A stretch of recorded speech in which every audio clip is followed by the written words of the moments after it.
Hour. It's the Album Concept Hour. When I go to a protest, I bring the backup battery, but it was just a party, so I didn't bring it. That's fine. That's fine. Well, we'll try to get as much of you as much of this as we can. All right. Okay. All right.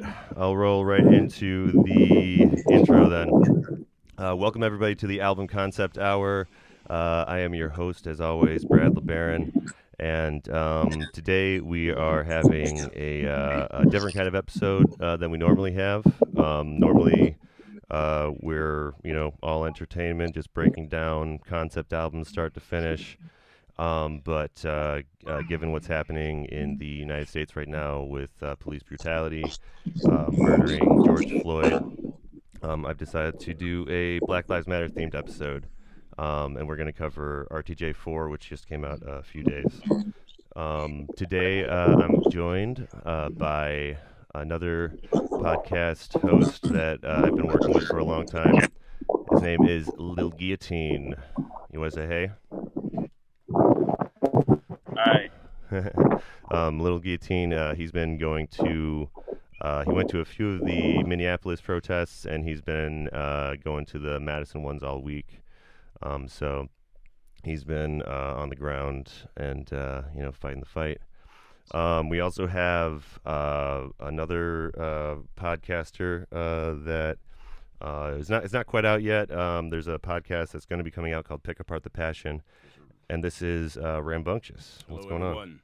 Yep, this is RamBunxious. Excited to be here.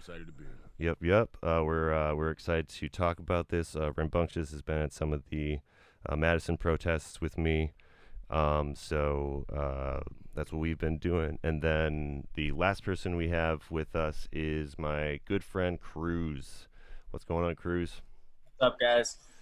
Cruz is actually lives in Minneapolis. He's from Beloit, like me. And he's been at you've been at like almost all the protests at this point, right? Like you've been there since the get-go, right? A handful of them. There's a lot of them happening. Obviously, yeah, I guess you can't be to all of them.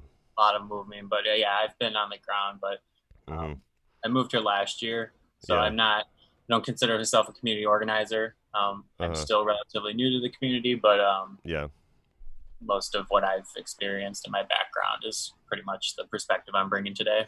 Mm-hmm. Yeah, and you have been a great source for me to, be able to check in what's going on in Minneapolis at any given time. My sister lives up in Minneapolis too. Mel, she was on a previous episode, and she actually moved. She went back to Minneapolis from the quarantine stuff the Monday before this all started. So. I'm glad that you're around there so you can check on her if I need you to. And, but today our focus is on Black Lives Matter, talking about the movement, what's been happening the last couple of weeks, and using Run the Jewels 4 kind of as a backdrop for that conversation. I love the album, and I love to talk about the music part of it at length. But that's not the point of today's episode. So if you're looking for just the music, then I don't know, go to a different episode. But if you want to hear about the movement, this is what we're doing today. So I guess we're pretty much all set up. Do you guys want to get into the first track here so we can get Liam on a few of these? Sure. All right. So the first track of the RTJ4 is called Yankee and the Brave, and I chose the clips that I think might best help us talk about this. So. Automatic facts, it's like that. Scam of bliss when you put in feelings in charge of shit. All of us targeted, all we doing is arguing. Pardon them as they work until every pocket we picked and sold and harvested. I'm ready to mob of these fucking charlatans. That line stood out. That part right there stood out when I first listened. Yeah, the mob on these fucking charlatans. Yeah. That's definitely a line that like this track came out like a few months back. Yeah. But yeah, when I listened through this last time, I was just like, fuck yes, like we need to mob on these fucking charlatans. You know what I mean? And it is weird how a lot of this stuff in this album is really prescient for what's happening today. But I mean, Killer Mike, if you guys, have been paying attention to the news at all, he stays ahead of the curve. Yeah, and it's I'm not disagreeing. It is an interesting that what's going on in their lyrics reflecting it. However, it's been going on so frequently. It's not surprising that they would be able to not predict, but speak it forward. Speak about it before it happened. Kind of. You know what I mean? Yeah, it's and not, it was a boiling point. It's a boiling point. So you know what I'm saying. So it makes sense that they're speaking on it in that way. Yeah, I've been seeing like a few articles, for instance, that are like, "Oh, this person predicted this," or "This person predicted this," but like it's like no, it's more just like, yeah, they've all been talking about the same issue for so long, But and it's what's up, Cruz? It's a part of a continuum of struggle. The civil rights movement was that lasted 30 years from the late 80s up to the early 70s. This is part of a continuum of struggles that dates back to maybe Occupy or something, and then up through Ferguson and up through the fascist shit in the 2016 era, and then till now. So yeah, it's like these movements are things that expand over decades. Yes, sir. Yeah, absolutely. And should have never stopped, actually, but it's another. Yeah, that's one thing I wanted to mention talk a little bit about is the fact that there was a really strong Black Lives Matter movement back in 2014 to 2016, but I think I don't know if it's a factor of just Trump getting elected and us just scattering, but it seemed to it took the back seat immediately. I don't know if you guys want to speak on that.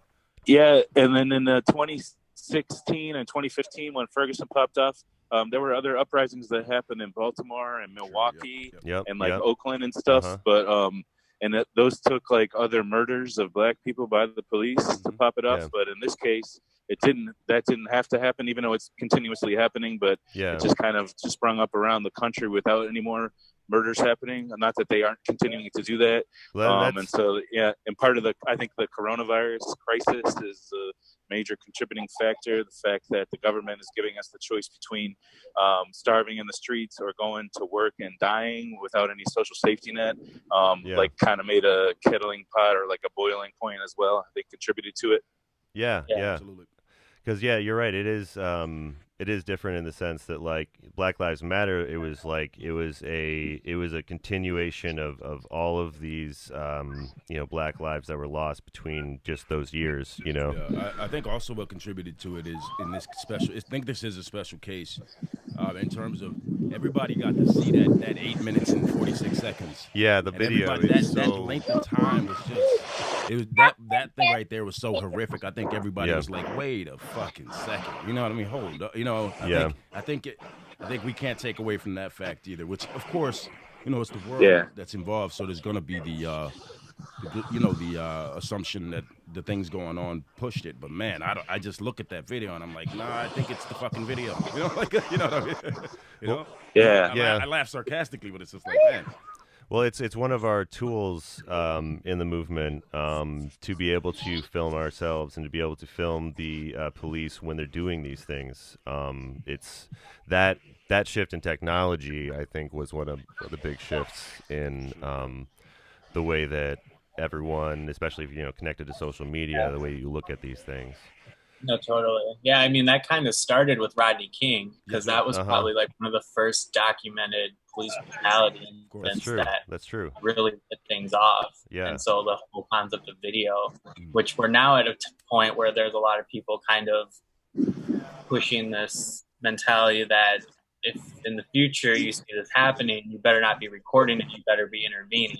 Right. And in my mind, it's you need both. 100%. Yeah, you probably should still record it, because if it's not recorded, there's a very low % chance anything's going to get done about it or anybody's going to prosecute it. But also at the same time, what to say at the scene. See something, you record, I you jump better in. keep your body on the line. 100%, man. Yeah.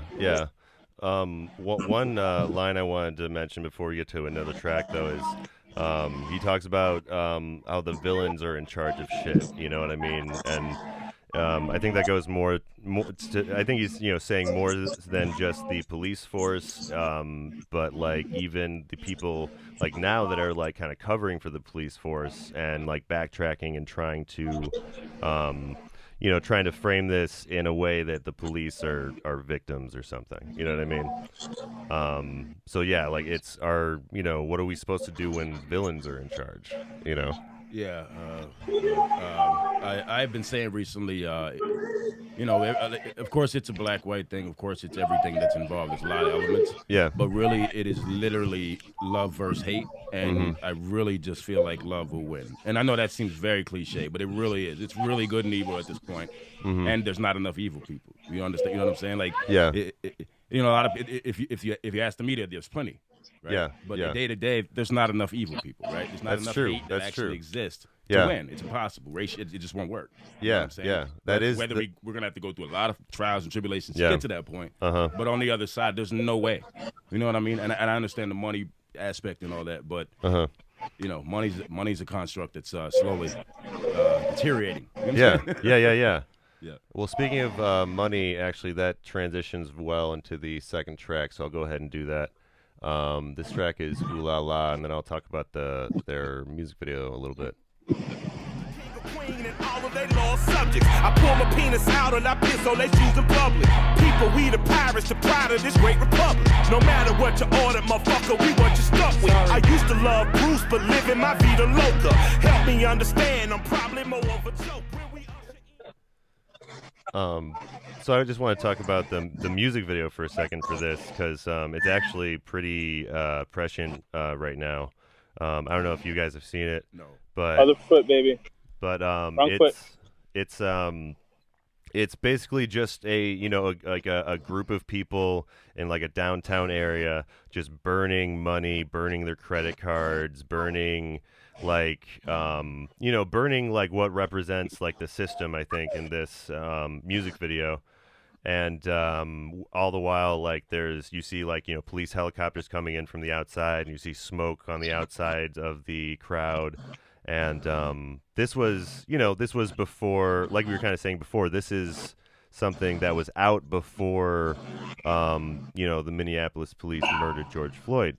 But and the protests happened, but it's like we were saying before, it's something that's been ongoing, and they're drawing inspiration from previous events. You know what I mean? But yeah, that reminded me of what you were saying about how the money, we need to the money is not what's important as much as our lives at this point, and that's really I think that is in itself is kind of I don't want to say this insensitively, a blessing in disguise that Corona came right before this, because people are broke enough to see that, right? Yeah. It's not a good thing, but you understand what I'm saying? But yeah. To be able to see that, you got to be as broke as the masses used to be before. You see what I'm saying? There's people that weren't in that broke mass before, and now they are. Yeah. Now they're like, wait a fucking second, A lot of uncertainty. I mean, not knowing what's going to happen next month, the month after that, because we don't really have any leadership on that. Like, 100%. Yeah. There's a lot of also, I think the coronavirus, in a way, it helps the movement in the sense that businesses and money and the regular economy is struggling because they're not dealing with the coronavirus well already. So I mean, they're weakened, right? Right. Yeah, we talk about. I have a background in community organizing, social justice. This is what I went to grad school for, and we talk about when we essentially are talking kind of anti-capitalist rhetoric. In order to dismantle those things, you have to find those cracks within the system and heighten those contradictions, because capitalism is nothing but contradictions. It contradicts itself. It's self-destructing. And so, what you're just saying about the businesses already struggling. Yeah. With the imminent threat of boycotts and burning them down potentially, we're seeing a huge push from corporate companies kind of pushing this rhetoric of like, oh no, we hear you, we're on your side, right. Da, da, da, da. Like, don't burn our shit down, please, kind of thing. But in reality, they're realizing how much power people have right now to essentially shut down these multi-million-dollar corporations because they're already struggling. And so this is an opportunity for us to potentially take advantage of, to take it to like another level of kind of action against like the bigger picture of things. And not to get into derail this or anything, but like we experienced a bizarre thing the other night when we were playing Warzone together. Oh yeah, that's right. We had an update right after one of our rounds, and the update was to put up a Black Lives Matter message, and it said, we stand against racism and police brutality and stuff, and so now like the loading screen shows like Black Lives Matter. So like, I have no other example of that in my past. It was at first I'm like, wait, Warzone, I don't understand, right. But it is the fact that even they're doing stuff like that in these corporations is at least telling that they're listening right now. What do you guys, I mean, you kind of touched on it, but what do you guys think about some of these companies? Do you think it's hard to weed out who's sincere and who's just doing a promo? You know what I'm saying? Yeah. Money where your mouth is. Yeah. What are you going to do about it? Yeah. How are you going to invest in the communities? What are you going to do about it? I think that's why some of the banks rushed to do it so fast. Bank of America was one of the first. They bet. Wells Fargo. There was a Wells Fargo that caught fire here, and they're headquartered here downtown Minneapolis. Oh, really? That's the headquarters. I think so. They have a skyscraper. They have. Oh, okay. That's probably a big deal. I would then. imagine they're headquartered here, but I'm not 100% sure on that. Yeah. But yeah, I mean they're lucky that we didn't go after that first. You know That's what I mean? I'm saying. They should be fucking countering their fucking blessings. About it. Yeah. Like how the protests and like all of the kind of uprising and rebelling happened in South Minneapolis where it happened, but like it's just interesting because if you think about it strategically, you would want to do it downtown where all the wealth is isolated. Yeah, where that it's not going to affect the communities that are being affected by its issues. So that's just kind of more personal. That's actually good. Very interesting. Good. I don't have that perspective from Minneapolis. I've never been there, so that is good perspective. So you wonder why. It's like location. I think is probably what it comes down to. Yeah. Like since it happened there, they did stuff near there. That's probably makes sense. But. Yeah, no, I mean, I think that's something Killer Mike, was saying in his speech in Atlanta that has gotten a lot of views. One of the big things he kept on saying is we need to come together, we need to, organize, we need to strategize, we need to, he was basically getting at, like, if we're going to do this, we need to do it right. And I don't know if I agree with all of that though. What he said in that speech, because I think he sympathized with the cops just a tad too much for me. I don't. Family, I get it, but come on, man, you haven't said that for years. None of this you're saying is not what you said for the last 10 years. Yeah. So I get it. Some of it was I understood that part. But a lot of people said that. Yeah, speech, man, it threw me for a loop. I'm not gonna lie. Yeah. He's got. And I love him usually. Well, he's got some. He does have like. Have you seen? There's a music video. Back when Black Lives Matter was happening, and their second album came out. There's a song called "Close Your Eyes and Count to Fuck," which Zach De La Rocha is on, and the music video is just a black man and a police officer just fighting. I remember that. So like he does have really weird views when it comes to the police. Yeah. And he might be conflicted, and I'm not. Because I think because his dad's was a cop. He's got that weird kind of conflict. But I like some. Yeah, I agree. I like some of the things he said, but I agree. Some of them. I feel like you got to pick sides, brother. Sorry. Yeah. You know, for sure. Yeah, I agree. You know, and yeah, I think that. What do you think about that? I'm curious. Yeah, Cruz, what do you think about that? I saw after that speech, I didn't read the article, but I saw somebody wrote an article about how T.I. and Killer Mike like essentially sold out during that speech. And I think a big component too is like, I think a lot of people right now within this movement have been radicalized in a way to kind of start leaning more towards anti-capitalism. And when you got someone like rappers who have all this wealth and kind of really commercialize themselves, it's really hard to take them serious when they're talking about some of these issues, because Killer Mike likes to promote very, I would say, like revolutionary concepts, but in the framing of capitalism. So he's very, very much big on black businesses and black economies and things like that. But it's under the system of capitalism. So that has always been my big. It's almost conservative. And that's just everybody. Like everybody has that contradiction. Like we're all living in a capitalist society. We may be against it, but we still have to live and survive. And so it's understandable that we all have that contradiction. But when you have people who have some power and wealth, then it becomes a little bit more problematic than the average Joe kind of doing. Yeah. Killer Mike is best when he is like against the system and speaking out against the system. And then there are like I've seen, like, you should check out his show sometime on Netflix. It's hilarious.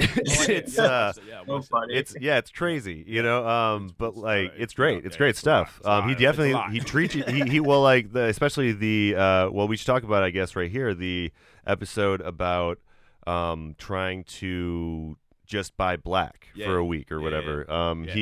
That was really, really cool to see play out. It was even sad in the same place. Very sad. That was that was a trip. So did he have to sleep on the street because he couldn't find somewhere to stay or something like that? Yeah, I remember that. Yeah. He couldn't find any weed that wasn't grown by like Northern California white guys. Yeah, that's right. Like he couldn't even smoke. And then there was that one part. There's the one part where LP like sits down with this big meal, and he's like, LP's like, "Oh, was that grown by a white guy?" And he's like, "Oh shit." But yeah, no, he was demonstrating though. They were making light and demonstrating the fact that that's I think part of where Killer Mike comes from, is that he remembers a time when his parents and grandparents owned businesses, and like the segregation had an Georgia, you know. Huh? Him and T.I. are very pro-Georgia. Yes. So I think that was a lot of absolutely. motivation. Like, that's why I'm not hating them. They did. I wouldn't call them sellouts. I think that's a little extreme. Totally. A lot extreme, but I do think they needed to just defend us more than they did, you know? Like, defend the people more. You're part of the people, not part of the... I know you're rich. Yeah, exactly. Part of the... don't think they really give a shit about you, the people that you're rich with. You know what I mean? Yeah. Like, that only goes so far. You know what I'm saying? You know, exactly. That only goes so far. That goes for different races that are rich. You know what I'm saying? I mean, Oprah's and Gayle King's. I'm sorry, I don't believe you. You know what I mean? You didn't. Yeah. I mean, Gayle King, the crying and all that. Okay, maybe. You know what I'm saying? But these people, like, they're at levels where they can't. It's like they can't step on master's toes in a sense. You know what I'm saying? Like. Because they're locked into it. They get in that role in these situations, and that's what people are fucking tired of. You know what I'm saying? It's simple as that. What I really like is like John Boyega is like been really vocal, and like he's literally been going out and saying, "Hey, if this ruins my career, so be it. Fuck you guys." And I'm just like, hell yeah, John Boyega. At this point, you got to be. Yeah. More and more people need to fucking do that. You know, because I mean, you can like lose your career. Colin Kaepernick, perfect example. You know, I mean, he lost his career for standing up for something, but what he stood up for was bigger than that. You know. So I'm gonna move on to the next track though, just so we can keep the music rolling. This next track is the third track, "Out of Sight," and this is part by with 2 Chainz.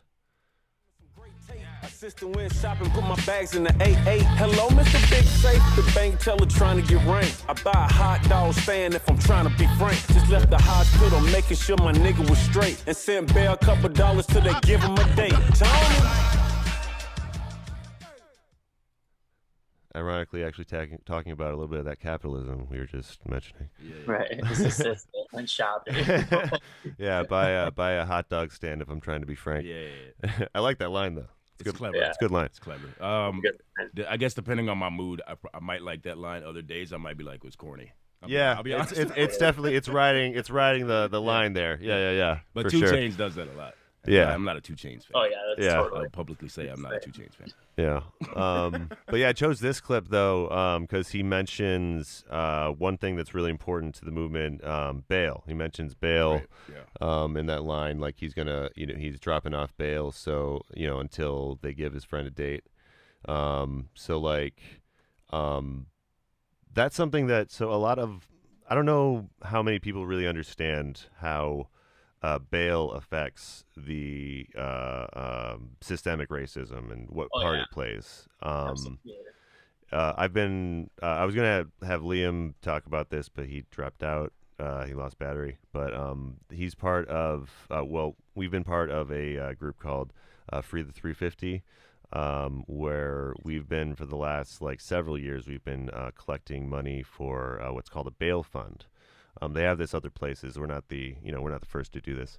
But what a bail fund is it's something that exists to help people get out of jail that are literally just in jail because they can't afford bail. There's a lot of it's called I call it crimes of poverty would be the term. Where it's a low level crime that you are literally just sitting in jail waiting for a date. And it's extremely wrong. It's abuse. It's a really messed up relic of this system, and it's something that it's weirdly we are paying bail. We're putting money into the system in that way, but the purpose is bigger than that. Right. You know what I mean? And it's and then I am not an expert on it. But from what I have researched, and I may be wrong, but the bail money does eventually come back to the victim if they show up to court. So all of these protesters getting arrested, if they don't show up to court, the police department is making hella money right now. Wow. And I may be wrong, and if either of you know, that's crazy. I think I have heard that about court dates in general. The fact that they'll stick you with they stick you with the bill essentially if you don't show up. That is just unnerving. Anyway. Yeah, no, there is no justice system. It's just it's just them versus us. Yeah. Literally. Yeah. Man, it's really messed up, and right now some bail funds across the country are being used to help protesters get out. Yeah. Our bail fund is so it's made specifically to get black people out of jail because they in Dane County go to jail at a really, really crazy higher rate than white people. Yes. And so it was the 350 represents basically how many more black bodies are in jail than white bodies. I'm not sure exactly how it plays out. But so that being said, they are applying some funds for protesters, but try to not get all arrested. So you know what I mean? Like they still need that money for the original bail reason, you know what I mean? Yeah, the organizations were here before this. They were doing the work, and then they shifted their focus. And Minnesota Freedom Fund, they maxed out on their donations. They stopped taking money because they had so much donations. Wow. And that's been happening a lot. Yeah, I mean it's a great thing. Yeah. But I also add to that when people are saying that, I'm like, hey, but make sure you're also putting your body on the line. Right. Well, and also keep giving them money after the shit settles down. Because they're going to need it for the people in the community that are going to get and support the movements that they're putting forward. Try to get community control of the police in your neck of the woods. That stuff that needs to be ongoing. Because I mean, at some point this will settle down. It's because we have memory like goldfish in America. Yeah. Well, I hope it doesn't. I don't know. But man. I mean, it's interesting, but things keep happening. Yeah. That just keep pouring a little more gas and a little more gas, and 2020. 2020 seems to be the year. I don't see that this isn't a escalate and then go back down type of thing. I really feel like it's just gonna be the way the U.S. is now. Like we're not taking it anything anymore. Like you know what I mean? Like I really fucking hope so, man. It's not stopping. No, I know. It has been amazing me more, every day. I'm shocked. Don't get it. I'm not saying this like it's obvious. I'm just saying this like when you look at it, you're like, oh shit. Like, well, yeah, this is unprecedented for our life, at least. Yeah. Maybe our grandparents or great grandparents saw some shit like this, but like, yeah, I mean, I think here's the thing. I've talked about that with people, and I think there has never been anything like this, never. And here's why: the existence of the internet. I mean, that changes. It's as big as other things, everything. But I mean, in terms like they say, it's the biggest civil rights movement ever. And at first I was like, I don't know. And then I said, well, wait a minute though, it's the whole world, like on the internet. Yeah, so it's like that. It's the whole fucking planet. Yeah, like that's. Yeah, when I saw 100,000 protesters were protesting in some European. Oh, that's fine. But when I saw that there was 100,000 people in Europe protesting this, I was like, wow. Yeah. Like it's fine. It's finally not just our dirty little. Right? It's finally not just our dirty little secret. You know what I mean? Here's the thing. At this point, it's almost like the world versus fucked up establishment. Yeah. At this point, it seems like that's the ideology behind it. Well, it's not just cops. It's not. It's like everything government now. Yeah. It's like. It's except for the few the other people. I'm not gonna get into that. I'm not gonna call them names right now.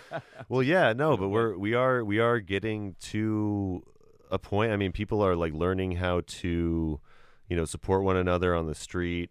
I mean, that's one thing that's really been amazing me is like watching Facebook live feeds and watching people help each other out and watching people, stop other people from destroying important things like libraries or something.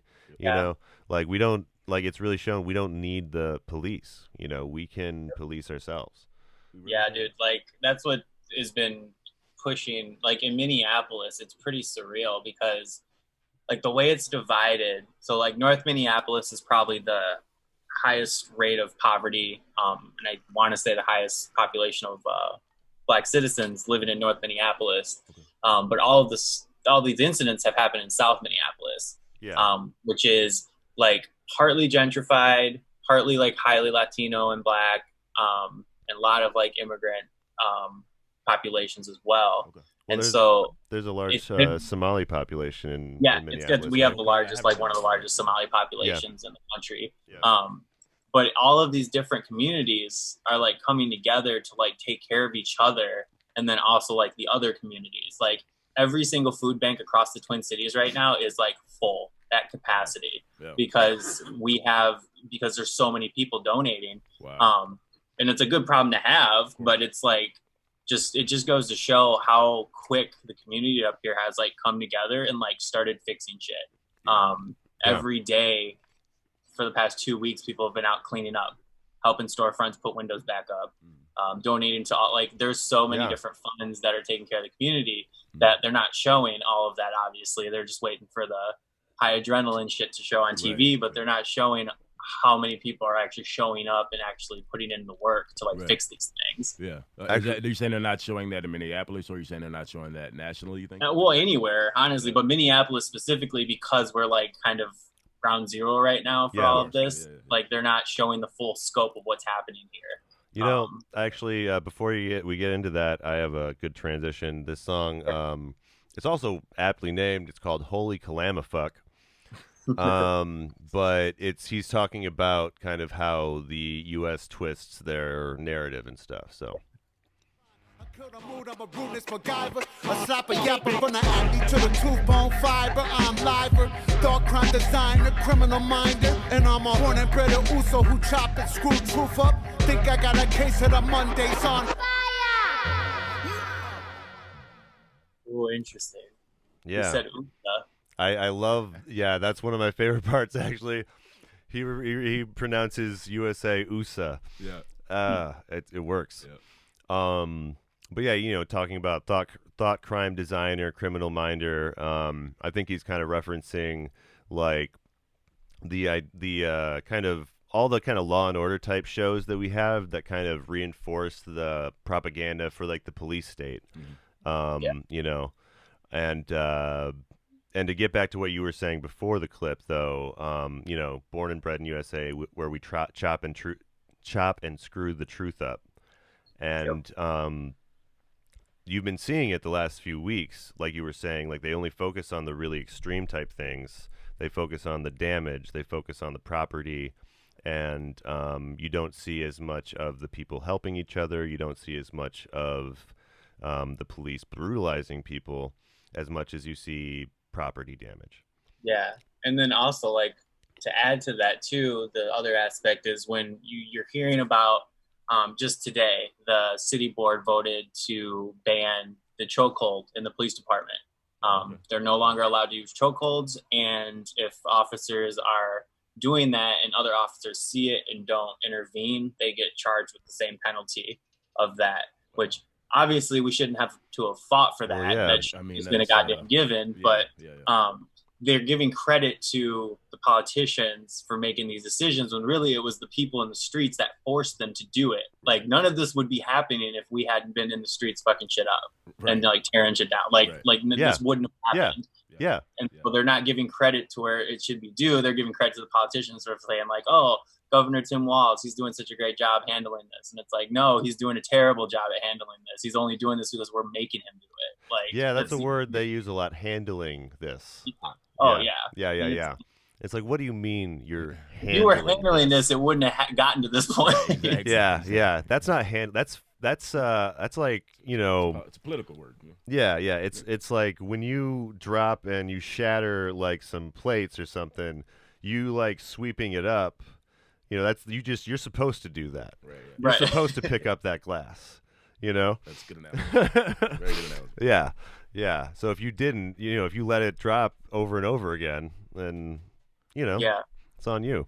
And none of this is new in Minneapolis. So all of these things that you're seeing, so the ban and chokeholds, the police out of schools, this has been a fight for 10 plus years in Minneapolis specifically of organizers and activists trying to get these things pushed. But because now we're on the national scene, they have this pressure to do it finally. And so when they do announce these things, everybody in the city's like, we're not going to give you a pat on the back because we've been telling you this. And just what you should have been doing the whole time. So don't think you're doing a great job for doing what we've been telling you to do. Awesome. Yeah. That's actually good. That's the feeling of the people. Yeah. Yeah, that's one thing that I've been because some people are celebrating small victories, and I don't celebrate them. I think they should be highlighted in some way. Yeah. But I agree with you. It's like we're gonna see a lot of that, pacification almost, and it's like sorry, that's not we're not going for it anymore, I like that.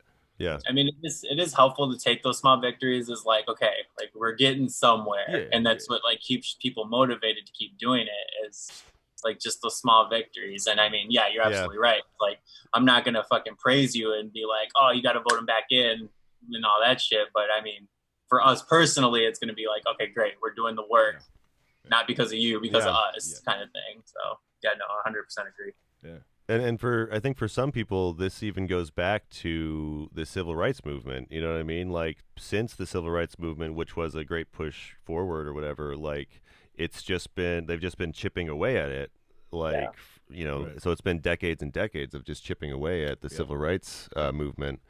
And, so, and part of that is, normalizing police violence and, making them, the laws that exist that make it so that you can't like portray like armed forces or police in too negative of a way, that should be against the First Amendment, right? Mm-hmm. But it's still it's an hypocrisy. I mean, it's still what we live in. So I'm just gonna roll on to the next clip though, because it's similar to what we're kind of talking about here. It's called Goonies versus E.T. Ain't no revolution, it's televised and digitized. You've been hypnotized and Twitterized by silly guys. Cues to the evening news, make sure you ill-advised. Got you celebrating the generators of genocide. Any good deed is pummel, punished, and penalized. Rulers of the world, let's slice it up like a dinner pie. Race in a nation told you to identify. Take false pride in warfare, incentivize. That's almost exactly what we're talking about, actually. Real hard track. Mm-hmm. Yeah, yeah. Like the line, especially. Yeah, got cues to the evening news, make you ill-advised, got you celebrating the generators of genocide, and like that's kind of what you're talking about. Like we're like, oh, they're handling this so well, you know, right. But you guys created the problem. Exactly. Right. Yeah. Yeah. Yep. Or at least upheld the problem that you were passed the baton of right, you know what I mean? Right. At some point, someone's got to be like, oh, I guess we should fix this. You know? Yeah, I mean, the whole concept of the very first line, no revolution is televised, goes right back to what I'm saying about they're not going to show you the community gathering. They're not going to show you that communities are policing themselves. Yeah. Every neighborhood, I just got that in Minneapolis right now, has community watch groups right now. My boss lives in Powderhorn, where this incident happened in the neighborhood, and her neighborhood got together and created a community watch, and they've been watching the streets at night for people trying to fuck shit up. And also I have students whose family own businesses in Cedar Riverside neighborhood, and they've been standing guard in front of their businesses, protecting it from looters and shit. And they're not talking about that shit. And the cops are arresting these people too, and shooting at them on their porches for not being inside for curfew. There's that video that was in Minneapolis of the people on their porch. Yeah, they started shooting at them. Was that the one, the girls that ran back inside? The same? Yeah, they shot I didn't know that was Minneapolis. I didn't see where it was. Nope, that was in Minneapolis. So like that part of it isn't being showed as much as it needs to. And I think that concept is starting to shift, like we talked about earlier with technology. Yeah. That we're like, it's becoming impossible to deny the truth anymore because we have video documentation of it. Yeah, we don't really need the evening news as much as we need to just talk to each other. Yeah. Oh, absolutely. I will salute the Madison news stations here. They purposely made it known that the people tearing up weren't doing it for protest reasons. They were showing that as much as they could, and showing that there were peaceful people. And that one thing they didn't show also, though, is people that I know who have done interviews with local guys that kind of just report the community on their own. And they've done stories where, hey, I got attacked.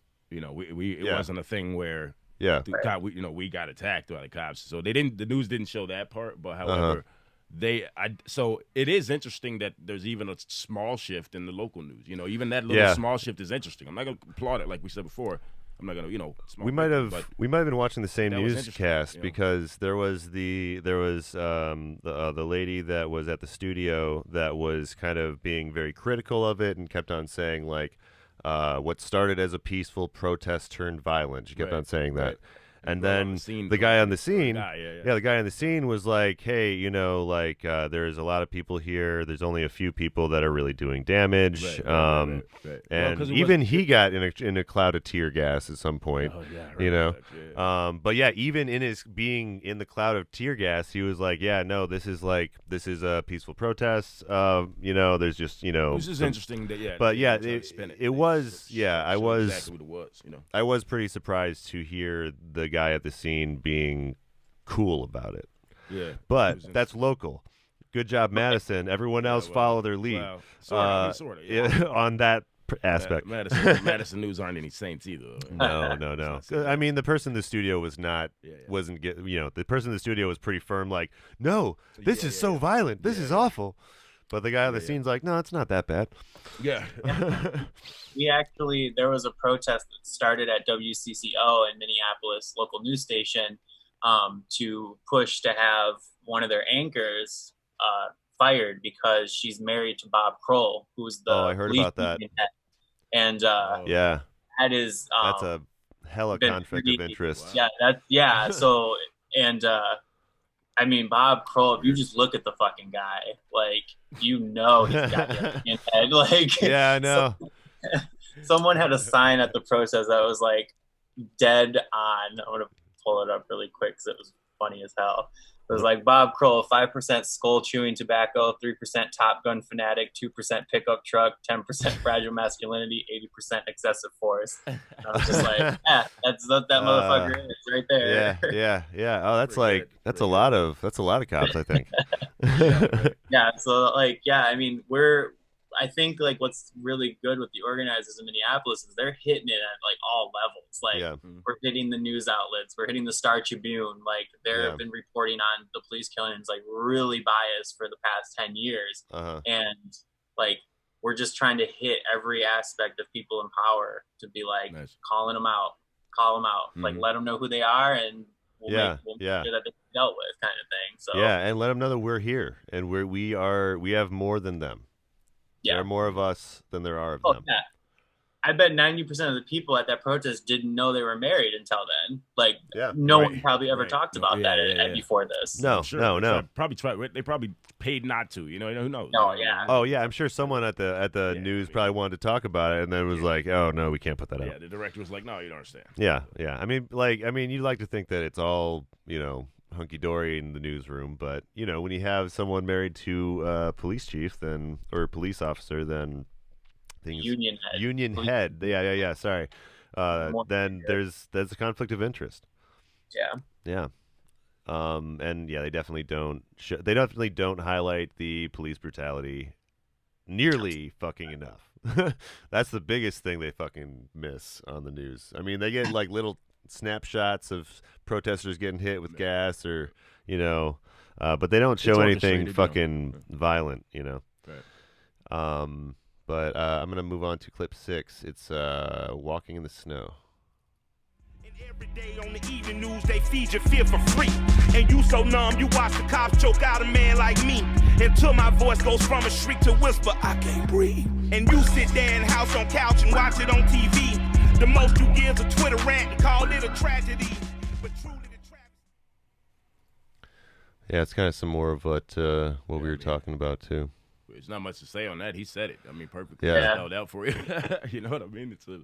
Well, I do want to point out though, like, so he says that line, like, I whisper, I can't breathe, and like, if you don't know, I don't know, if you don't know the timeline, you might think that this is about George Floyd, because that's exactly what happened again. Right. But this is actually about Eric Garner from 2014. Which the exact same thing happened. He was choked out, and he said he couldn't breathe, and he died. And that officer, slap on the wrist. You know what I mean? So when we saw this with George Floyd, I mean, it was like a flashback for some people. You know what I mean? But yeah, and one thing that LP tweeted before the album came out, he actually tweeted just that section of the song, and he talked about how he wished that he can live in a world one day when his music, the horrible things that happen in his music are prophetic. You know what I mean? Like, and it's just, it's a tragedy that had to happen again for 8:45. How long was that? 8:46. 8:46. Yeah. Well, that's insane. The line in here where it says you've been robbed of your empathy, replaced it with apathy. That one was so point. So on point. I was just we're desensitized to it. Yes, sir. There's too many people. It's like, oh, it's just another black man that was killed. Right. That's what happens in America. Like that's just what we do here. It's strategic too. It's not. It's not by accident that we've been desensitized. You know what I mean? Oh, yeah, Absolutely. And we all know that. I'm just saying for the listener and the viewer. Sure. If you don't know that, there's plenty out there research you could do to see, and things that they do on a normal basis. You know what I mean? With symbolism onto just in your face. Yeah. And I mean, and to go back a few years, to go back to now, I mean, we still have people in camps all over the country, like concentration camps, still, you know what I mean? And I can't wait till a movement like this happens for that, but like we've kind of become desensitized to that even. It's not because the news cycle has moved past it. And I mean, honestly, not that it's it should be an excuse, but during the Trump presidency, like we've just been kind of chasing like every horrible new thing that happens. So much. And it's hard to focus on all of it, but like like that's what needs to, I think we need to start talking about moving forward here is all the other things that are severely messed up about our country right now. Yeah, I think that's I think that like this happening specifically in Minneapolis is really telling of why I feel like part of the reason why this is blown up the way it did. We have a huge variety of diversity in the city that you can't find in other cities. Like I said earlier, like we have a huge Somali population. We are pretty open to immigrants kind of settling here.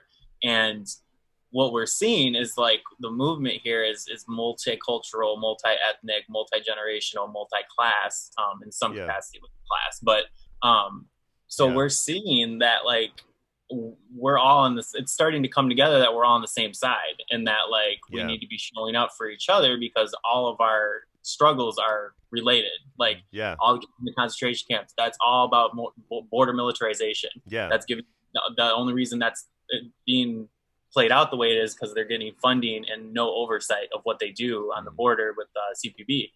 And same thing with native populations. I mean, obviously they're like day one were part like affected by this country's founding. So having all those intersect to basically say like there's this common understanding between all of us that here's the enemy, here's the problem, here's how we fix those things.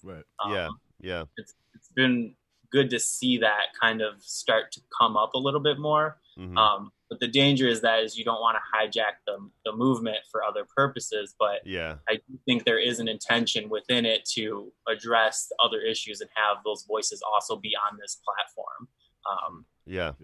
Some may disagree, though. Some also are very much against that concept within the movement. Well, I would hope that this would at least get some people to rethink the Abolish ICE stuff. You know what I mean? Because I mean, this is exactly, this is even worse is maybe happening to people that aren't citizens. They're literally being put in camps, concentration camps, like literally called them by Holocaust survivors. I mean, you know what I mean? Like, if a Holocaust survivor says it's a concentration camp, it's a concentration camp. I mean, it's pretty much the criteria. There are no other criteria better than that. So we need to moving forward. We need to start to talk about that stuff. I mean, we need to finish. We need to finish what we're doing right here. You know what I mean? We do need to put the energies in the places they need to be, so that we don't lose it. Right. And I think like, and it's really shitty, but like with the whole kind of anti-immigration rhetoric that we're pushing in this country, it's mostly because why people get so off board with that and aren't on board with that whole movement of Abolish ICE is because it's not our citizens that are affected by it. These are outsiders. We got to worry about our own problems here first, kind of thing. And it's like, no, this is a part of our own problems. Like this all ties together. 100%. It's all systemic. Like the funding there, the militarization, the technology that they're getting down there is coming from our law enforcement agencies. That we already have this shit. We're just putting it in different locations. So it does tie together.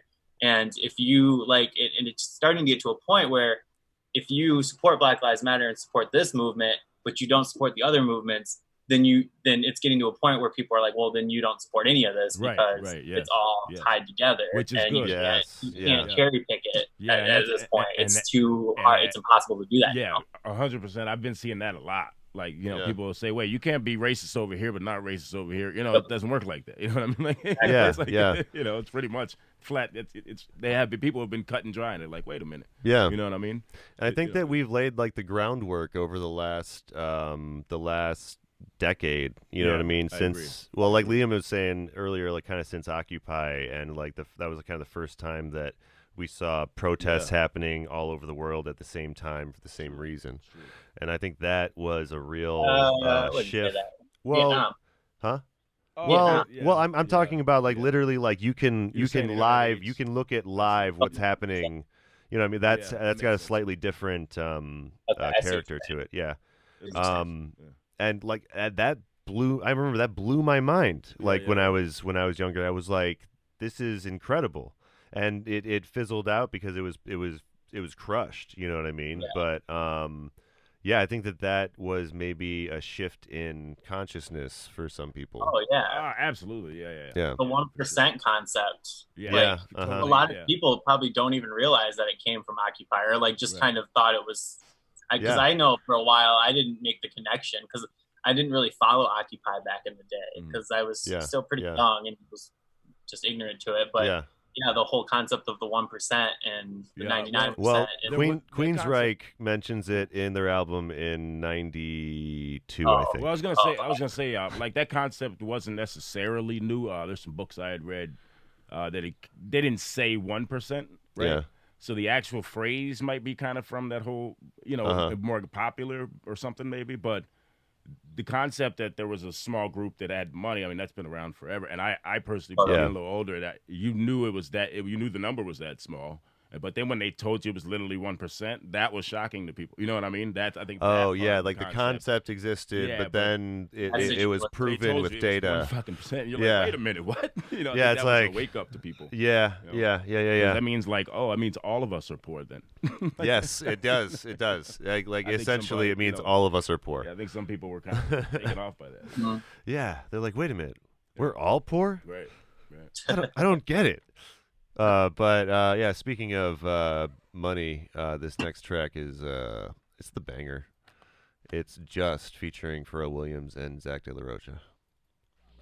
Master Instagram, cause you can instigate a follow. Shit. Look at all these slave masters posing on your dollar. Get it? Yeah. Look at all these slave masters posing on your dollar. Get it? Look at all these slave masters posing on your dollar. Get it? Look at all these slave masters posing on your dollar. Get it? Look at all these slave masters. Yeah. This is probably the one song that I actually listened to multiple times. Yeah, I like that one a lot. This is a good song. Yeah, that was a great song. Banger. Yeah. I was thrilled to see Pharrell Williams on it. You know what I mean? He's legendary. Well, I mean, Zach De La Rocha, and he's legendary. I was more excited about that, but yeah. I was just like Zach De La Rocha and Pharrell Williams. Yeah, that's crazy. That's a crazy mix. Yeah. Good vibe.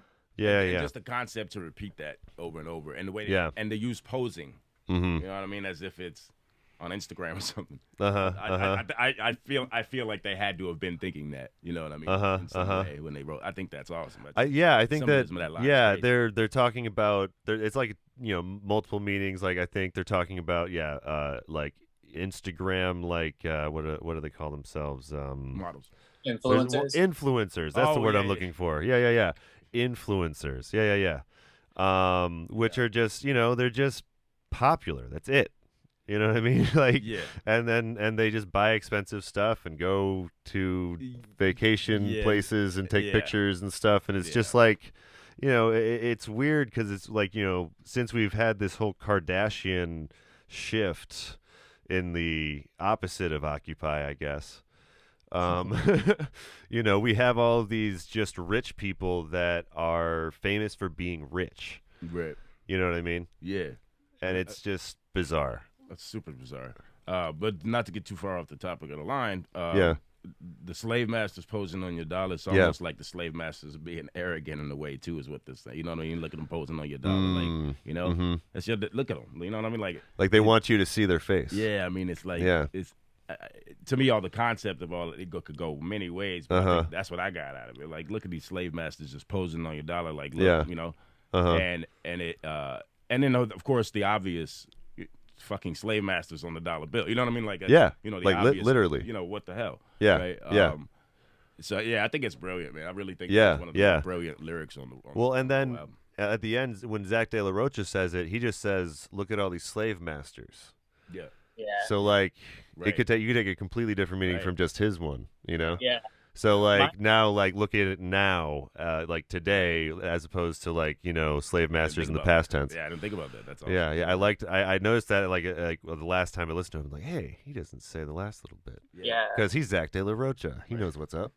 My first reaction to the lyric was, I totally missed the connection the first time I heard it, of like, oh, literally there are slave masters on the money. Right. But my interpretation was that like, oh, okay, like they're rappers, they're in the music industry, funded by these multi-million-dollar, billion-dollar record companies, and I will point out that this was released for free.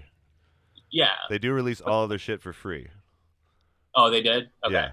Cool. I mean, right, I bought a record, but like, sure. Well, yeah, but just to point out. Okay. Well, they don't give away merch for free. And no. They make a ton of merch, a ton at the shows, and I mean, Killer Mike's got that like big ass gold chain he's rocking these days. Yeah. That big ass bird. Yeah. So yeah, they definitely got them dollars. But what were you gonna say? What were you saying before I interrupted? Yeah, just kind of a commentary on the music, the rap industry itself. Of you're doing all this work for like you're a slave to the master who really has control over all your assets and art and all of those things. Yeah, that was my first interpretation of it. Huh. Yeah. Well, I like that there is kind of there was a song, an EP called "Fuck the Money" that came out by Talib Kweli, and the whole point of it was just I mean, yes, he's like making money, but Talib Kweli is also like a really he's an activist. Killer Mike's an activist too, but but like they're starting to create that narrative though of like fuck the money in some rap music, which I think is good. Or just creating your own wealth, like having absolute control over what you're doing. Yeah. Right. But what were you gonna say? Yeah, I don't know, man. I of course I'm a hip hop artist. That's right. But, you probably know better than either but of us. I go back and forth with the validity of their message sometimes. And then their actions, you know what I'm saying, in the political industry. Yeah. It's like, but you're not doing all that. You know what I mean? You might do one thing and you show, but consistency matters. You know what I mean?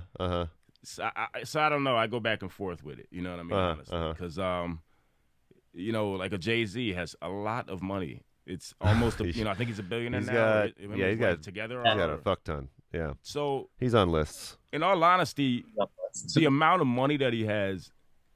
He could do 100 times what he's doing. He's doing more corporate moves and stuff. You know what I mean? So it's like, you say all this, but I don't know if I believe you because you could literally clean up whole cities. I mean, like just you. Yeah. You know what I'm saying? Like, well, like, and I mean, there are some rap artists that do that sometimes, right? Office, right? Yeah, exactly. Like we were saying earlier. Yeah. So I struggle with it. I just want to. Totally. That's just philanthropy. Like that's all that is. Like philanthropy is essentially the rich's way of contributing to society. Exactly. When in reality, it's not really solving any issues. It's putting band-aids on it. They're money laundering. Thank you for saying that. It's exactly what I was trying to say. No, totally. No, you got it. Yeah. They're just cleaning up their money so that it's legit. Yeah. Oh yeah, dude. If you guys here, we've seen Breaking Bad, right? This book, "The Revolution Will Not Be Funded." I know they're probably going to see that on podcasts, but Beyond the Nonprofit Industrial Complex, it basically essentially breaks down how nonprofits can be essentially hijacked by the wealthy. So you got like Ford Foundation, Ford families, filthy rich generationally, and essentially how they hijack these different nonprofits to then get tax breaks or to like put on a facade of the image of the corporation that they're representing, and it's a really good book, and it goes it's an anthology of different essays. But I love those. If you should totally check it out. Revolution Will Not Be Funded. Kind of blew my mind the first time I learned about that concept of nonprofit industrial complex. Is it on audiobook? About the prison industrial complex, and so like that connection is really interesting. But there's some really good authors in it too. So I'm making a note of that book right now. Actually, make sure I check it out. Totally.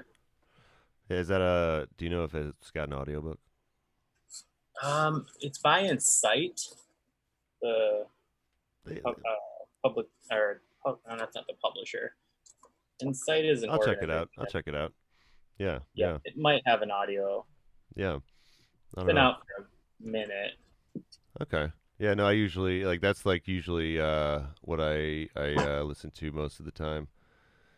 But yeah, let's move on to track 8 just for the sake of time and whatnot. This is Never Look Back.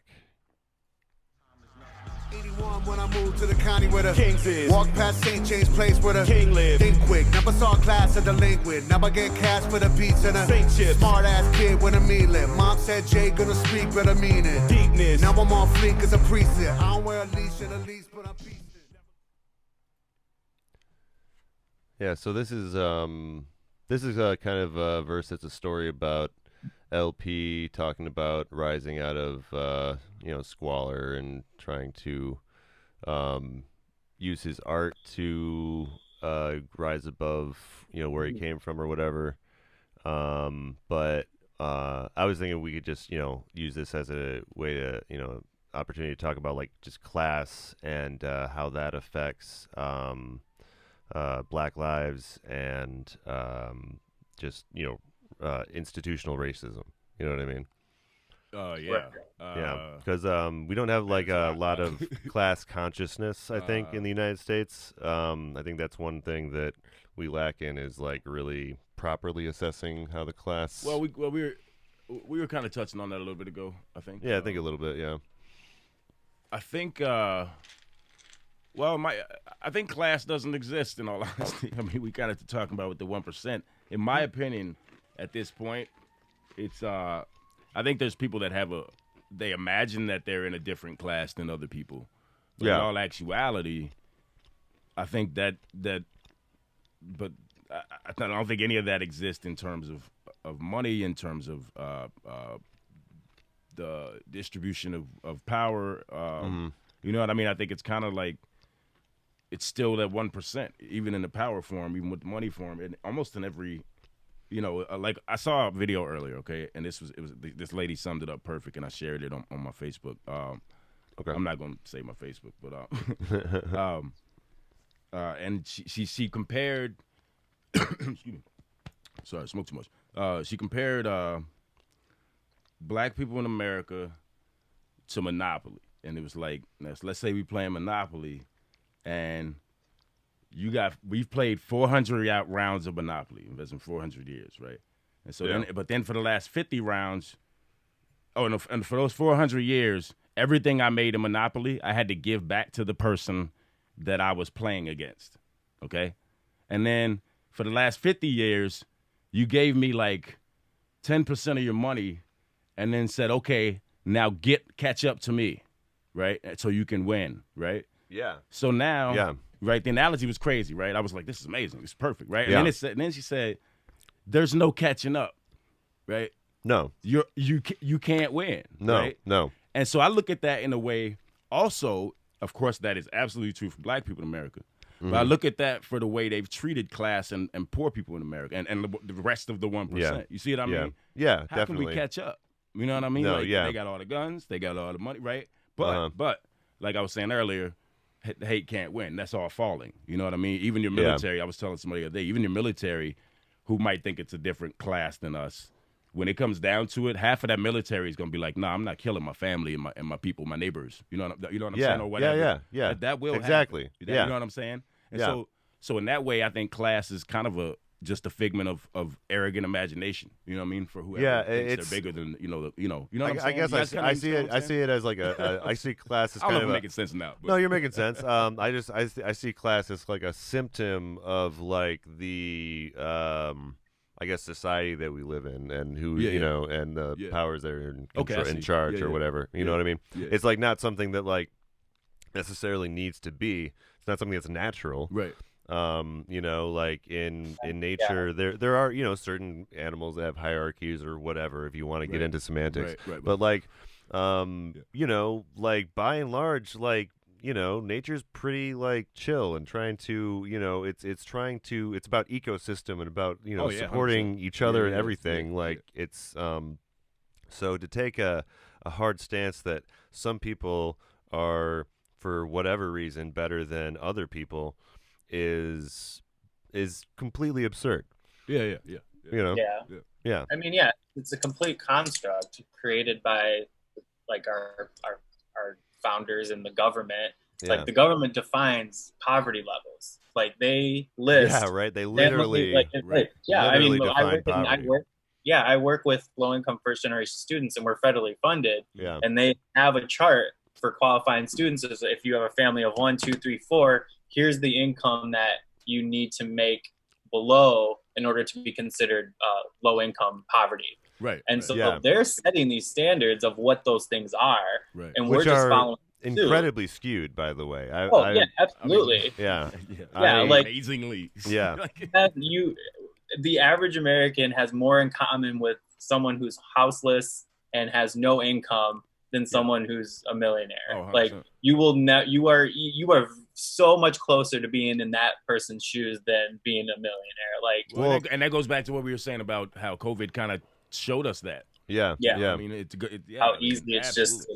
Well, I was going to say in some companies, though, you're like maybe 2 positions away from someone in that completely different like lifestyle. Right. You know what I mean? Yeah. Like at some, like, you know, I'm not going to get into where I worked, but there were you know, there was a real what's the word when you get your family and friends in position? Nepotism. Yeah.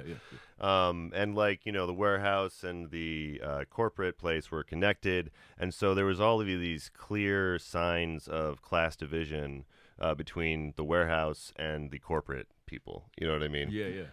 In just, you know, a couple of the ways that we were, you know, treated for certain things. And so sometimes it's right there for people to see, you know, if they want to reach out and like, you know, see where the lines are or whatever. Because, there's some people that are comfortable and don't want things to change, you know, and those people need to get with the program. You know what I mean? But let's move on to another track. This is The Ground Below. And this is a really just inspiring, just kind of thing for the movement. Every child, woman and man, opinion don't matter, stick to your plan. If they judge, still don't budge, don't give an inch, don't give a nudge. Life a bitch, leave you better than bitch, lose a win, got a hold of your chin. And I do think that he's like talking to like just I mean I know that like this is before George Floyd, but I think he is talking about like the left in general to me, because I mean he is someone that is you know, very active on the left. What's up? He's talking to his people. Yeah. Well, but I think he's also like kind of trying to like say like, hey, don't focus so much on what we don't have in common. Focus more on what we have in common, and don't become separated and divided by the powers that be. Yeah, you know what I mean. Which is you know, that's a nice message. Yeah, I think it's a cool, inspirational part of the rhyme. I think he's also kind of saying, hey, I'm one of you too. You know. Mm-hmm. Yeah. It goes back, but I also, you know, like we were talking about the speech earlier. I feel like you know, it's one of those times when you wonder why he said that. Then when he said something like this, it's, you know, so it's interesting. Yeah. I like that song. I would love to see a video of Killer Mike on the street at a protest. That hasn't happened yet, has it? No, I don't think so. That'd be a good way to put his money where his mouth is. Wow, or whatever. You know what I mean? I know in the past he has, but not. Well, I know he's. Yeah, I was gonna say this movement so far. I haven't seen any footage at all. I mean, it's possible that he's done stuff. I mean, I'm not gonna. I don't know what's going on in his backyard, but like, these lines really specifically I'm seeing at these protests. About basically, so like for example, the one I was at yesterday, there was a white woman up front where the speakers were, Yeah. And essentially was just trying to instigate, just doing white woman shit. And Karen shit. What they did, I mean, what they essentially did was just like, they were like, this is not the place for you. Like, this is not where you're voicing your opinion. There's a very specific thing we're doing here, and we're going to ask you to leave. And so I think that mentality of not engaging with the other folks who are against us and just like ignoring it and not even giving it the time of day, like the opinion don't matter, sticks to the plan, is what I've been seeing nonstop with all these organizing. Because I think at every single one, there's been somebody who's been trying to start shit just vocally. Oh, yeah. There's always and then gonna they be... just like shut it down instead of like instigating or like yelling and harassing. They're just like, not the place, not the time. Yeah. This is not what we're here for. You need to leave. Yeah. And not to discredit the movement, but there's always going to be a few of those people that are just coming out to fucking start shit. You know what I mean? When we were the one I saw you in Madison, that we were earlier in the day, and then we saw each other again. Mm-hmm. At that one, there was one dude who came from the Capitol steps, and I don't know where he came from, but he came from behind the crowd, and he started yelling something that was actually anti, what we were doing. I can't remember what he said, but there was a couple of people. People were reacting and starting to go towards him, and I was yelling. I'm like, ignore him, and then some other people helped me. We were like, ignore him, like, 'cause that's the thing that will incite what we're not trying to do with the cops. You know what I'm saying? Like, And then that's the thing that's reported. You know what I'm saying? I'm glad to hear you say that other people were doing that in Minneapolis. I'm really, I'm saying that I'm glad to hear that. Oh, they even corralled the woman, which was pretty crazy. They had the marshals for the march. They had the yellow vests on. They were the ones that kind of directed everything. Oh, I've been seeing pictures of that. I've been seeing those pictures, And said, we'll walk you out, but you got to move, but we're not going to unlink our arms until you're away from the crowd. And she moved away, but then they had her up on a wall, and they were like, if you're not going to walk away, we're going to stand here. Yeah. And we're just, that's just going to be what it is. That's just going to be this right now. Yeah. Right there. Yeah. No, and going back to like that night we were out, like there was one moment where I think it might have been the same instance, but like there was people that were trying to start marching down, like we were all on the Capitol, and they were trying to start marching down State Street, which is away from the Capitol in a different direction. And so like the crowd at the Capitol is like, move back. Like we started chanting, move back, because like the night before, the police like cornered people and like separated the group, and like that's when that's when the shit started popping off, was when they were cornered. You do that down there. It's very easy to do that down there. Those streets are made for it. Yeah, exactly. I mean, and they know how to do that. Mifflin and Halloween and all that. They want you on State Street. It's easy. Exactly. For them, Madison's a fort. Like downtown Madison's a fucking fort. You're not lying. Yeah. But yeah, it's really cool to see each other, first of all, practicing that, community policing of ourselves. Mm-hmm. We're demonstrating that we can do that. And black protesters stopping white kids from breaking windows and not whooping their ass on site has been like, right. Restraint that takes Didn't to even not whoop whoop their white ass. for like fucking this up for us. I know. So much restraint. Yeah. Because everyone else is aware that cameras are on them just as much as the police. You know what I mean? Yes, sir. Like, we all know that we're all fucking being watched. You know what I mean? Yeah. So you might as well be a good person, for God's sake. I mean, I don't know. That's a futile message. I know. You should do that off camera too. But I'm just trying to be positive in a terrible time. But no, like it's something that we're getting better and better at, and I'm really, really proud of the movement. Like for real. I didn't know if I would see something like this in my lifetime. Yeah. Like I thought it would take a little longer, honestly. But I'm Yeah. It's been We're 2 weeks in. We're 2 weeks in. Yeah, that's just a reminder. Yeah. I think good call. It's still in the infantile stages for sure. Shouldn't be laughing. So that's okay. You gotta have balance of emotions and stuff, right? Laugh, You gotta laugh. It's important. It is. This next track, though, speaking of being 2 weeks in, the song's called "Pulling the Pin." Same moment in history, back to haunt us, and here we are again. Hello, boy, long time watcher, first time calling it. Every cage built needs an occupant. Got a dead ball, see a lock it in. Had a good run, but they stopping it. Wanna walk, man, to the carpet lid. Get your heart out, fiction band. Truly the truth, the stranger document. Let me see those lyrics. So, like, the reason I chose that section is it brings up what I think is. I think we talked about it earlier about freeing people from jail, but every cage built needs an occupant. Like that line alone for me is like, we have all of these countless jails, private prisons, and state-run prisons that are funded by all sorts of organizations. I mean, inmates like make stuff for, or I don't know if they still do, but they used to make furniture for the university at slave wages. I just heard or about whatever. that recently. I just heard about that recently. I'm not sure if they shut it down or not. Yeah, I know it. Going on though.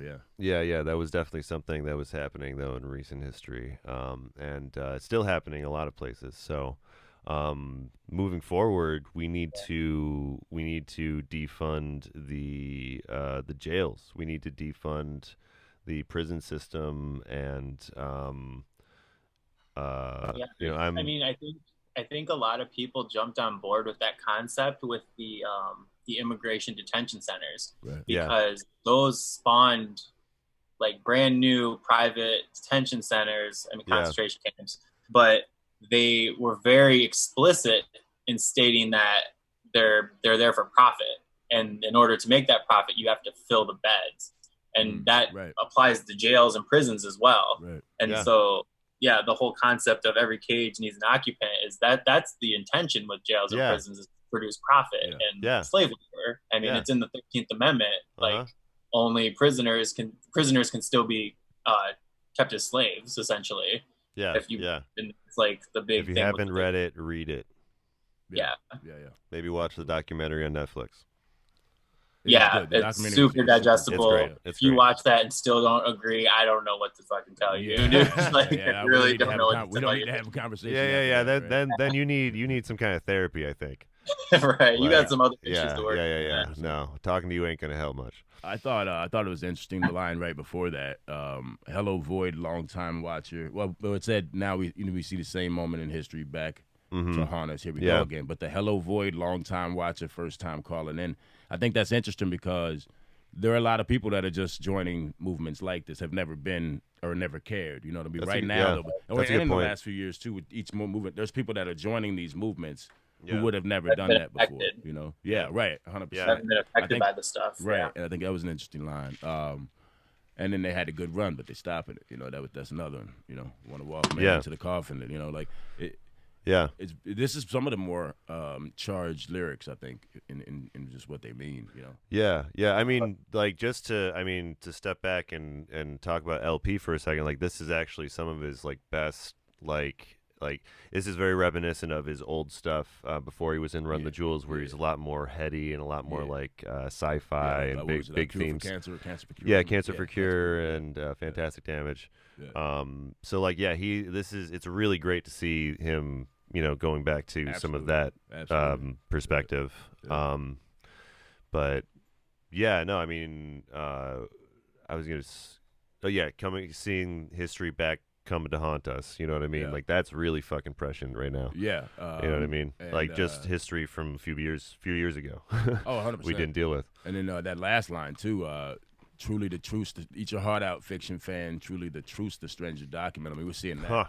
Yeah. You know, we're seeing truth that we never could have, no writer could have ever thought of, you know what I mean? Just the craziest stuff in the world. Yeah. And so 2020 it's also appropriate to I guess compare that to what I was saying, like it's new people now joining.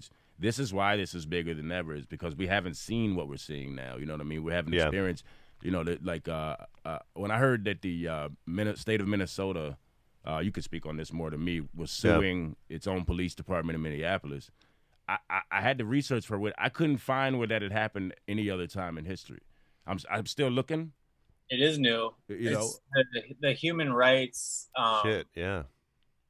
coalition, or there's some entity with the city government about human rights, and that agency is looking to sue and do an investigation through it. And not a lot of cities have that agency in their governments, right. So it is pretty unique to Minneapolis and Minnesota specifically. Right. I don't know the specific like where they fall in the government or how they're funded or anything, but it is still in the system. It's kind of like the system investigating the system in a way, but it is separate from law enforcement. Okay.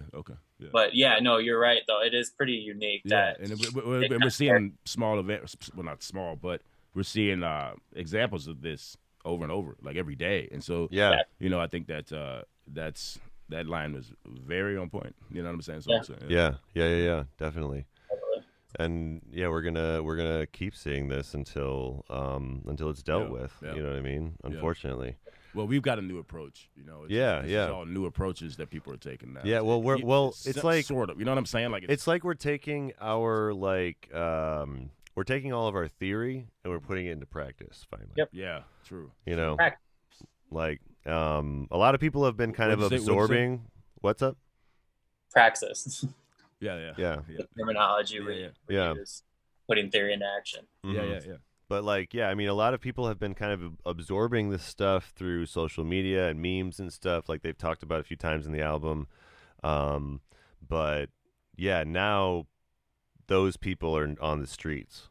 You know, some of those people are now on the streets. You know, and it's my mom and stepdad are COs, correctional officers at a county jail, and even my mom's been pretty receptive to all of it. Like, she's not super like, law enforcement, Blue Lives Matter kind of thing. But it really surprised me when you told me that. Views on things, but right now I've just been talking to her and we're just like you can't deny what's happening. It's past that, and she's really like, yeah, you're right. Right. It's pretty messed up.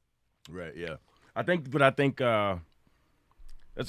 it goes back to what we were just talking about. You know, new faces are coming to the movement because it's like at some point people are realizing, look, okay, so they haven't been tripping this whole time. You know, I'm not really speaking in technical terms. I'm saying, like, you know, these people were right. You know, people are like, oh shit, they were right. You know, yeah. Like a little off the subject of what's going on. Well, no, not at all.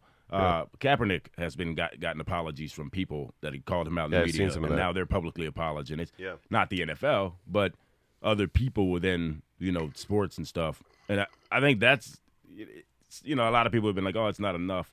But I think all these little small victories have to just start snowballing and building a mountain. You know what I mean? Like, you know, and building a staircase. You know what I mean? I don't like this. It's the only time you'll ever hear me quote MLK because it's too cliche, but it's true. I don't know the whole staircase, take the first step, right?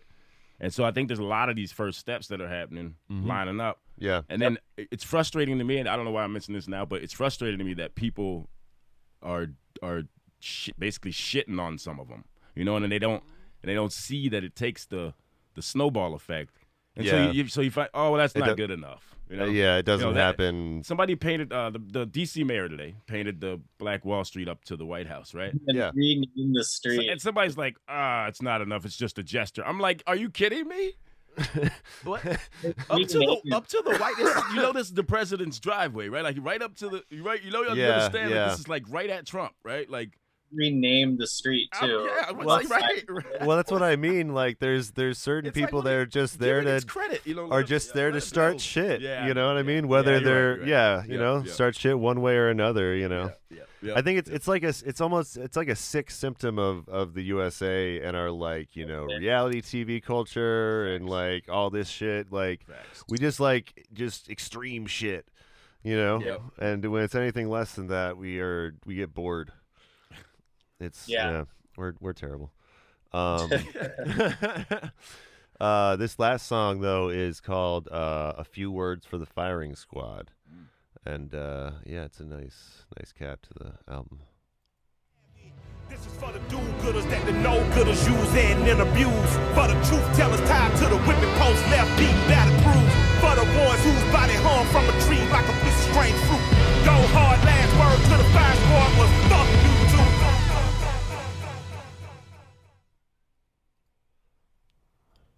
Hear the lyrics. That was fire right there. Yeah. So he's talking about, like, he's basically saying, like, at the end, like, this is I guess an anthem to all of these people, do-gooders, the no-gooders that are used and abused, truth tellers left on the whipping post, left beaten, battered, and bruised. Like, he's getting real on this track, And I think the point of it, I guess, is that he's willing to go to the wall. Yeah. So. Well, not right now though, but yeah. We'll see. I shouldn't harp on that, but that last line. We're 2 weeks in. That last line was the one though. That was where it just like, whoo, where it hit it. Yeah. It just brought all that home to me, like, incredibly. Yeah. But no, there's a lot in this verse, man, to unpack. I don't. Yeah. I know. We don't have to unpack everything if you don't want to. Oh no, it's. But part of the reason that I chose this, album though, is because, first of all, Killer Mike had that speech thing, and RTJ4 just came out, and it's got a lot of lines that are good for fucking shit up. You know what I mean? Oh yeah. Yeah. And the beats are crazy. Like that one right there was unbelievable. Yeah. But it's the whole verse just is basically just telling of what's going on. I mean, it's like I said, it's a lot in there, and it's actually that part of it being a lot in this one little piece is just because there's a lot. You know what I mean? It really reflects. I don't know how recently they wrote this, but I mean, they could have went back in and did some edits. You never know. And some of this stuff is so on point. I'm like, huh, I know. It's not new. It's the thing. It's like it seems like this is a unique. This. How long ago did this album come out? It came out on Wednesday, I think June 3rd. Okay. Yeah, I think so. I will say, because I follow LP on Twitter, that supposedly it was done in April, I think. Okay. Because I was crossing my fingers that would come out on 420 because he said it was done already. Right. So yeah, I was just saying it's interesting. How I much do wonder. I did wonder that too. I wondered if they went back for anything. You know what I mean? They won't tell you. Yeah, they won't. No. But it does. It does make you wonder. I mean, you could go in and change a few lines. Yeah. Not saying you did, RTJ guys. I'm just saying. But it is, it is like, it's very prescient. But it's prescient because we've been living in this. We've been living in this for our entire history of the United States. We've just been pushing this ball of actual equality along and not actually fucking doing anything with it. With all the talk that we talk about freedom and liberty and shit, like, it doesn't mean shit at the end of the day. Well, until you fight for it. Yeah. Literally. Yeah, exactly. Yeah, putting your life on the line, in front of the firing squad if it comes down to it. Yeah. You know what I mean? Right. Definitely, like, talking about putting your body on the line for the movement. Mm-hmm. The interpretation right now that the language that's being used is right now. But it's also just like, keep fucking fighting. Like, the world's against you. They're gonna, no matter how well you're doing or how good you do or how ideal minority you are, it doesn't matter. There's still motherfuckers out there that'll kill you. Right. But you just gotta keep fighting and keep saying fuck them. Yeah. Getting to the end of this though, like, what are some more maybe pieces of advice that we can give to people, or maybe even places they can donate, that kind of thing, to help the Black Lives Matter cause and the cause. Well, the 350 bail, you mentioned that. That's one. Yeah, that's one. Freethe350.org. Go check that out. You might know more than me on that subject. I don't. Yeah, dude. I think it's freethe350bailfund.org. Yeah. Free the 350 bail fund. Yep. Yeah, I mean, it's easy to find Minneapolis stuff right now, just because it's ground zero. So I mean, if anything you search of how to help Minneapolis, you'll find tons of lists. But Minnesota Freedom Fund is one of them. for bail. Every community has at least 4 organizations that are doing food drives or donation drives. Yeah. And so that's like widespread. But yeah, I think like the big thing right now that we're seeing work in Minneapolis is like talking to your communities, like get to know your fucking neighbor, figure out if they're a fucking racist or not. And then if they are, like act accordingly. Really, like, let's talk about it. Yeah, when you go to the protests and stuff, like start talking with people. Like I just started kind of like walking up to people saying, hey, I'm posting a lot of information and I want people in Minneapolis to get it. Like, can I add you on Facebook? Nice. And that's the entire conversation. Right. And because I'm not a social person in that aspect of like meeting people like that. I'm not. So like a lot of people are like that, but literally like just having that concept of sharing information and that being the intent of it, not even necessarily trying to be buddy with people, but really connect with people, because I mean, we're seeing all of these resources being shared online. Like we're not sending mailers out, we're not sending letters and shit. Like we're sending the shit on Facebook, making events and posting stuff. Follow, so you stuff like if that. you don't have the audience that needs that information, then it's like you're just kind of putting it out there for fucking nobody. Yeah. Then my problem, because I only know 3 people up here right now on Facebook, so I've just been kind of taking that mentality. But yeah. Well, hey, now you know a lot more. Events, talk to a lot in common. Yeah. Yeah. So add me, and I'll direct some of the people from that I know from up there. Sure. Yeah. Definitely. Yeah, and I was gonna say on top of what you were saying, if you are having big protests in your city, maybe go out and be a body in the protest, because the more people that are there, the safer that everyone is that is there. You know what I mean? Get buddy up, always be in groups of like 2 or 3, don't get, caught by a couple police officers alone. Keep your camera at the ready, you know what I mean? Like fucking also, help with supplies, help with like medic stuff. If you have any experience in that kind of thing, you don't have to go out there and like, be part of the chanting if you don't want to. You can just go and help run supplies or help people that are in need. So there's plenty of ways to plug in. Take a run before you go too. Just take note of how out of shape you are, because get your cardio in. I haven't ran in so long. Oh man, I was so tired after the other night. Your ability on how far you can run. Yep. And keep fighting. Just keep up the fight. Keep protesting. Everybody out there who will watch this, keep going. Don't stop, man. That's really all I gotta say. Keep going. Yeah, and take a day off if you need to. You know what I mean? I know there's a movement, but like take care of your mental. Like don't burn out. Physical, both. But then get back out there and keep going. So right on. Yeah. But yeah, thank you guys for being on the podcast. I really appreciate it. I'm gonna nice to meet you, man. I'm gonna put this out immediately so that we can hopefully people can, I don't know, maybe someone can learn something. Black Lives Matter, fuck 12, and you guys stay safe out there. Okay. Catch y'all later. All right, cool. Awesome.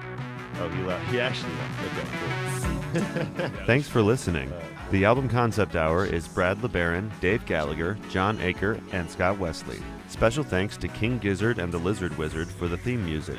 Please like us on Facebook or friend us on Twitter or MySpace and let us know what concept album you would like to hear on the podcast.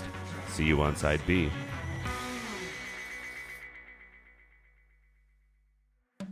This has been a Revolver Audio production. Executive producer Brad LeBaron.